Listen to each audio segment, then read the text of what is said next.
नमस्कार विद्यार्थी मित्रांनो. आपण गेले वर्षभर ज्या परीक्षेची वाट पाहत होतो, ज्यासाठी तयारी करत होतो, ती बोर्ड परीक्षा अवघ्या काही तासांवरती येऊन ठेपलेली आहे. 10 फेब्रुवारी रोजी पहिला पेपर होणार आहे आणि 10 फेब्रुवारी रोजी इंग्रजीचा पेपर होणार आहे. तर सर्वप्रथम आपल्या चॅनलकडनं आणि आपल्या संपूर्ण टीमकडनं सर्वप्रथम तुम्हाला या परीक्षेसाठी खूप खूप शुभेच्छा. आणि इंग्रजीचा अभ्यास तुमचा झाला असेलच, त्या दृष्टीने तुम्ही तयारीही केली असेल आणि इतरही सर्व विषयांसाठी सुद्धा तुम्हाला शुभेच्छा. परंतु सुरुवात आपली इंग्रजीच्या पेपरने होते, त्यामुळे तुम्हाला त्यासाठी सर्वप्रथम शुभेच्छा.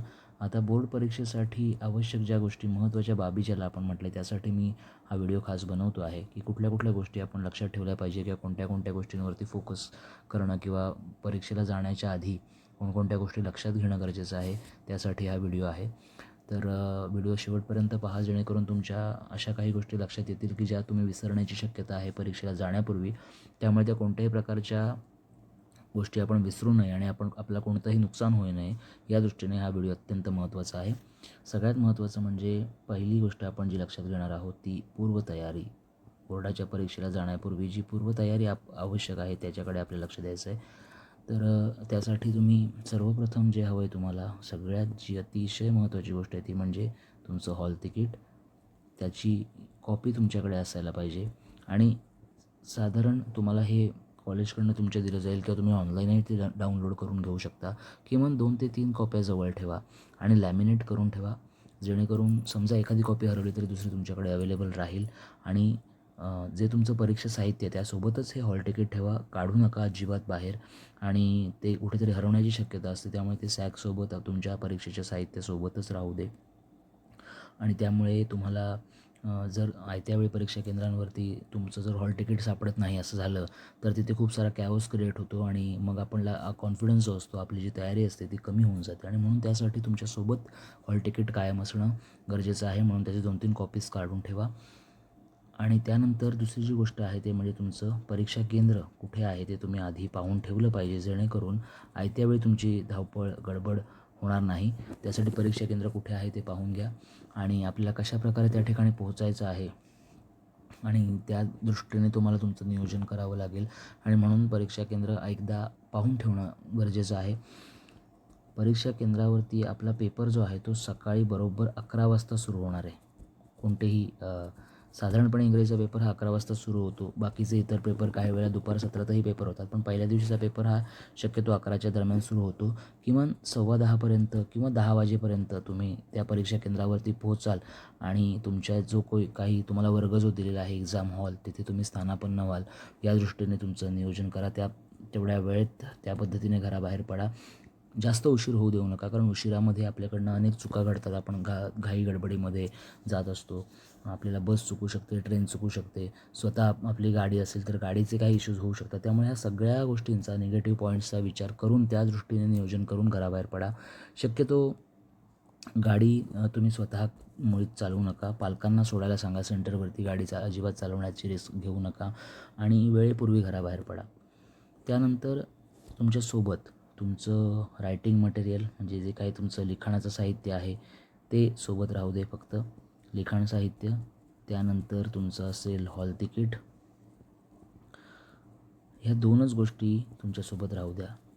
बाकी कुठलीही गोष्ट सोबत नेऊ नका. कंपास तुम्हाला जर लागणार असेल डायग्राम काढण्यासाठी, मग त्याच्यामध्ये लिखाण साहित्यामध्ये ते सगळंच येईल. पेन्सिल येईल, शार्पनर येईल, खोड रबर येईल. या सगळ्या गोष्टी तुमच्या ज्या आहेत त्या लिखाण साहित्यामध्ये राहून हॉल तिकीट. आणि पाण्याची बाटली ठेवा बरोबर, पण काही केंद्रांवरती पाण्याची बॉटल अलाउड केली जात नाही, काही केंद्रांवरती केली जाते. त्यामुळे डिपेंड्स. सो बरोबर असू द्या. आणि खिशामध्ये एखाद दुसरं छोटंसं चॉकलेट ठेवा, जेणेकरून जर प्रेशरमुळे, टेन्शनमुळे जर तुम्हाला असं वाटलं की किंवा धावपळीमुळे, कारण आपण उन्हातनं परीक्षेला जाणार आहोत, चक्कर आली किंवा असं काही वाटलं तर पटकन ते चॉकलेट खाऊन तुम्हाला तुमची एनर्जी रिक्वायरमेंट आहे ती तुम्ही तिथे फुलफिल करू शकता. त्या दृष्टीने तशी तयारी ठेवा आणि मग शांतपणे पेपरला जाऊन आपल्या जागेवरती स्थानापन्न व्हा. बसण्याच्या आधी तुमची सगळी बेंच आहे ती क्लिअर आहे ना हे पहिले पाहून घ्या. बेंचवरती काहीही लिहिलेलं नाही आहे ना डेस्कवरती, डेस्कच्या आतल्या बाजूला तुम्ही ज्या बेंचवरती बसणार आहात तिथं त्याच्या खालच्या बाजूने आजूबाजूला कोणताही कागदाचा कपटा पडलेला नाही आहे ना ते तपासून घ्या. कुठलीही संशयास्पद वस्तू तुम्हाला तिथं आढळली तर सरळ ती सबमिट करा. तुमच्या इन्व्हिजिलेटर जो असेल त्याला त्याच्या नजरेला ती आणून द्या की हे माझं नाही आहे, हे आधीपासून इथे होतं. आपल्यासोबत काही राहणार नाही याची काळजी घ्या. खिशामध्ये, पाऊचमध्ये, तुमच्या कंपासमध्ये, कारण अनावधानाने काही गोष्टी राहून जातात. आपला हेतू काही नसतो चुकीची गोष्ट करण्याचा, पण अनावधानाने गोष्टी राहून जातात आणि आयत्या वेळी मग ते आपल्याकडे सापडलं की तो खूप सारा गोंधळाचा विषय होतो. त्यामुळे आपली जागा, आपली बेंच क्लिअर असेल याची सगळ्यांनी काळजी घ्या. आणि त्यानंतर आपण वळणार आहोत प्रत्यक्ष तुम्हाला आन्सर शीट जेव्हा तुम्हाला दिली जातील तर त्या आन्सर शीट तुम्हाला मिळाल्या की त्या व्यवस्थित फिलअप करा. पहिल्या पानावरची सगळी माहिती जी आहे ती व्यवस्थित भरा. कुठेही चुका करू नका. तुम्हाला काही ठिकाणी ते जे गोळे असतात ते रंगवायचे आहेत आणि ते गोळे रंगवत असताना अतिशय काळजीपूर्वक पूर्ण गोळा रंगवला जाईल या पद्धतीने सगळी माहिती फ्रंट पेजवरची भरा. आणि सगळी माहिती तुमच्या फ्रंट पेजवरती दिलेली असणार आहे, तुमच्या हॉल तिकीटमध्ये दिलेली असणार आहे. जे आणि जसं हॉल तिकीटमध्ये आहे तसंच गोष्टी त्याच्यामध्ये फिलअप करा. कुठेही चुकू नका, कारण त्या चुकल्याच्या नंतर चूक झाली किंवा अन्य काही झालं तर तिथे वेगळं बदलून मिळणे हा विषय त्या ठिकाणी नसतो. बारकोड असेल किंवा हॉलोग्राफ स्टिकर असेल, या सगळ्या गोष्टी तुमचे इन्व्हिजिलेटर तुम्हाला सहाय्य करतील. त्यांच्या मदतीने तुम्हाला ते करायचं आहे, ते स्वतः चिकटवून देतील. त्यामुळे बारकोड चिकटवण्याचं शक्यतो तुमच्याकडे काम येणार नाही. पण इनकेस जर आलं तर ते व्यवस्थित तिथे एक नंबर दिलेला असेल आणि एक बाणही काढलेला असेल. तो बाण आणि तुमच्या आन्सर शीटवरचा बाण हे व्यवस्थित मॅच होत आहेत ना, त्या दृष्टीने तो चिकटवावा लागतो बारकोड स्टिकर. हे सगळं तुम्ही 10वीच्या परीक्षेमध्ये पाहिलेलं असेल, त्यामुळे हे तुमच्यासाठी नवीन नाही आहे. परंतु पुन्हा एकदा रिवाईज करतो, उजळणी करतो आणि म्हणून ह्या सगळ्या गोष्टी तुमच्यासाठी आवश्यक आहेत. आणि मग प्रत्यक्ष पेपरला सुरुवात झाल्याच्या नंतर व्यवस्थित पेपर शांतपणे वाचा. जे क्रमवार लिहा. सगळे प्रश्न 1, 2, 3, 4, 5 या प्रकारे तुम्ही लिहू शकता. आणि जर तुम्हाला एखाद्या प्रश्नाचं उत्तर येत नसेल, तुम्ही क्रमांक टाकला आहे तर ते पेज रिकामं सोडा, पुढच्या पेजवरती जा.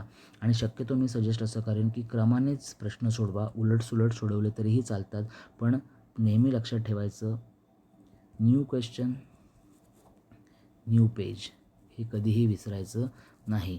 एक वेळ तुम्ही सब क्वेश्चन जे असतात, ABCD जे असतात ते तुम्ही सेम पेजवरती सोडवू शकता, पण जेव्हा जेव्हा नवीन प्रश्न तुम्ही नवीन लिहिताय तेव्हा तो न्यू पेजवरतीच जायला हवा, याचं सगळ्यांनी काळजी घ्या. नंतर पेपर लिहून झाल्याच्या नंतर जी पानं रिकामी आहेत त्याच्यावरती पेनाने काट मारायला विसरू नका. रिकामी पेजेस अशीच सोडायची नाही, त्याच्यावरती काट मारायचं. आणि जेव्हा तुम्ही सबमिट करणार आहात त्याच्या आधी किमान एक 5 ते 7 मिनटं तुमच्याकडे वेळ राहील या दृष्टीने नियोजन करा. किमान मी तर म्हणेन 10 मिनटं तुमची शिल्लक राहिली पाहिजे. त्या 10 मिनटामध्ये तुम्हाला पेपर एकदा नजरेखालून घालायचा आहे. पुरवण्या, सप्लिमेंट्स आपण ज्या वापरणार आहोत त्या क्रमाने 1, 2, 3, 4 लावलेले आहेत की नाही बघा. त्याला दोरे लावलेले आहेत की नाही बघा. सगळ्या सप्लिमेंट्सवरती क्रमांक व्यवस्थित लिहिलेले आहेत ना, त्या दोरीने नीट बांधलेल्या आहेत ना, आणि सगळ्यांवरती साईन आहे ना, तुमच्या इन्व्हिजिलेटरची शिक्का आहे ना, या सगळ्या गोष्टी तपासून बघा. या गोष्टी खूप छोट्या आहेत, पण तरीसुद्धा या गोष्टी अत्यंत महत्त्वाच्या आहेत. हे या दृष्टीने आपण लक्षात घेतलं पाहिजे. त्यामुळे जरी ह्या सगळ्या गोष्टी इझी वाटत असल्या, सोप्या वाटत असल्या, तरीही पॉईंट अक्षरशः पद्धतशीर पॉईंट 1, 2, 3, 4 हे झालं आणि पूर्ण झालं, अशा प्रकारे तुम्ही त्याची तयारी करायला पाहिजे. आता पहिला पेपर ह्या झाल्या जनरल ओव्हरऑल परीक्षेसाठीची जी तयारी आहे त्याबद्दल मी बोललो.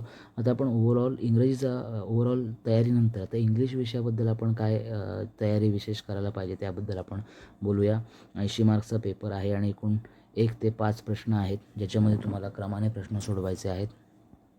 20 मार्कांची तुमची ओरल जी तुमची झाली असेल तुमच्या कॉलेजेसमध्ये इंटरनल, त्याला मार्क्स असतात. आणि आता उरलेल्या 80 मार्कांसाठी आपण परीक्षा जी आहे ती 10 फेब्रुवारी रोजी देणार आहोत. वेळेचं योग्य पद्धतीने नियोजन करा.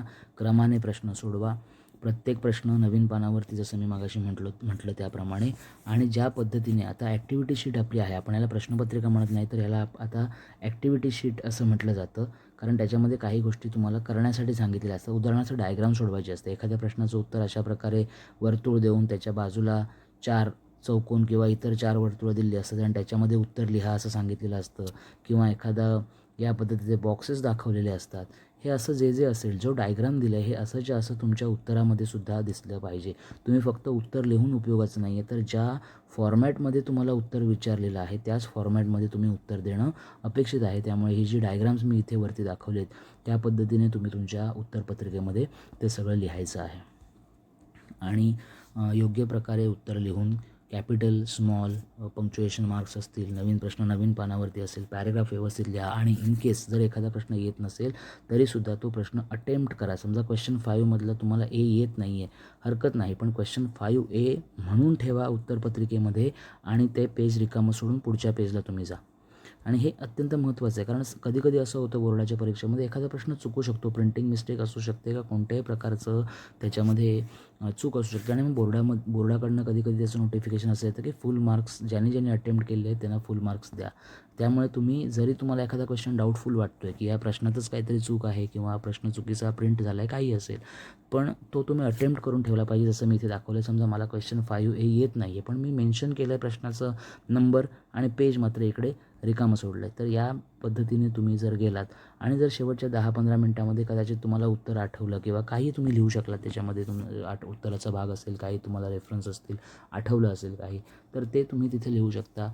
त्यामुळे तशा प्रकारे प्रश्नांचे जे नंबर आहेत, क्रमांक आहेत, ते टाकायला विसरू नका. आणि आता काही गोष्टी ज्या टाळायच्या आहेत त्या लक्षात घ्या. पहिली जी गोष्ट तुम्हाला टाळायची आहे ती म्हणजे जागरण टाळा. जागरण नको अजिबात. वेळेत झोपा, वेळेत उठा. अगदीच पहाटे 3 वाजता उठला आहे आणि अभ्यास करतो आहे आणि 11 वाजता परीक्षेच्या हॉलमध्ये गेल्यानंतर झोप आली, असं व्हायला नको. त्यामुळे जागरण टाळा. 6-7 तासांची पुरेशी झोप घ्या. 10-10:30ला झोपा. सकाळी 4-4:30, 5पर्यंत उठा. व्यवस्थित अभ्यास करा. त्यानंतर लास्ट मिनिट प्रिपरेशन नको. ह्याने तुमचं कन्फ्युजन वाढू शकतं. किमान परीक्षेच्या अर्धा तास अगोदर, अर्धा म्हणण्यापेक्षा 1 तासभर अगोदर, कारण अर्धा तास ऑलरेडी 11चा पेपर असेल तर 10:30ला तुम्ही वर्गात असणार आहात, पण 10 वाजल्यानंतर काहीही वाचन, रीडिंग किंवा काही चर्चा त्याची अजिबात नको. लास्ट मिनिट रीडिंग अजिबात नको. तर त्यामुळे त्या पद्धतीने तुम्ही स्वतःला रिलॅक्स ठेवा आणि अतिशय पॉझिटिव्ह माइंडसेटने, निगेटिव्हिटी अजिबात नको. पॉझिटिव्हिटी आपल्याला हवी आहे. पॉझिटिव्ह माइंडने जा आणि शांत चित्ताने पेपर द्या. आणि लक्षात ठेवा, ह्यातली जी तुमचा जो परफॉर्मन्स आहे तो परफॉर्मन्स तुमचं लाईफ सेट करणारा असणार आहे. तुमच्या लाईफमध्ये तुमचं जे गोल आहे त्या दिशेने तुम्हाला घेऊन जाणारा हा प्रवास आहे. त्यामुळे बोर्डाची जी परीक्षा आहे, HSC एक्झामिनेशन, ज्याला आपण नाव दिलेलं आहे किंवा ज्याला आपण म्हणतो 12वी बोर्डाची परीक्षा,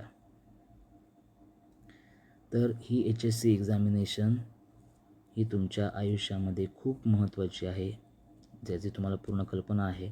आणि ती महत्त्वाच्या परीक्षेमध्ये आपला परफॉर्मन्स जो आहे तो 100% कसा राहील या दृष्टीने सगळ्यांनी प्रयत्न करा.